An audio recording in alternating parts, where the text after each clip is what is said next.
Kannur Valapattanam police സ്റ്റേഷനിൽ K സുധാകരന്റെ ആക്രോശം.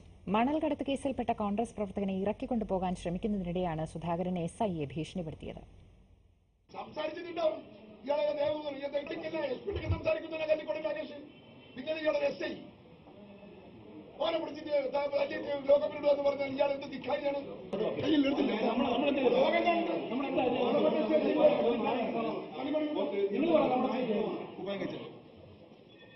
കുത്തിപ്പിടിച്ച് അടിച്ചിതാക്കാൻ ഞാനവിടെ ഉടുപ്പ് അയച്ചു വെക്കാൻ എന്ത് സമയം വേണം മനസ്സിലായി. എനിക്ക് രാഷ്ട്രീയം ഉണ്ടെങ്കിൽ നിന്നെ വീട്ടിൽ രാഷ്ട്രീയം ഇവിടെയല്ല. കൂടുതൽ വിവരങ്ങളുമായി NK ഷിജു ചേരുന്നു കണ്ണൂരിൽ നിന്നും. ഷിജു, എന്ത് സാഹചര്യത്തിലായിരുന്നു ഈ സംഭവം ഉണ്ടായത്?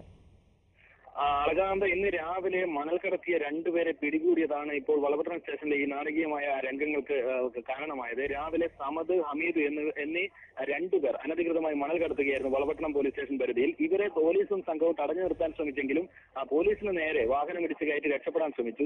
ഇതിൽ കൊലപാതകത്തിന് കേസെടുത്തുകൊണ്ട് ഈ രണ്ടുപേരെയും പോലീസ് അറസ്റ്റ് ചെയ്ത് സ്റ്റേഷനിൽ കൊണ്ടുവന്നിരുന്നു. ഇത് ചോദിക്കാനായിരുന്നു ബ്ലോക്ക് കോൺഗ്രസ് നേതാവായ രാജേഷ് നെല്ലിക്കോടൻ സ്റ്റേഷനിലെത്തിയത്. രാജേഷ് നെല്ലിക്കോടൻ സ്റ്റേഷനിലെത്തി ഈ പ്രതികളെ വിട്ടയക്കണമെന്ന് ആവശ്യപ്പെട്ടു. എന്നാൽ ഇതിന് കൂട്ടാക്കാത്ത SIക്ക് നേരെ ഈ ബ്ലോക്ക് കോൺഗ്രസ് നേതാവ് തട്ടിക്കയറുകയും ചെയ്തു.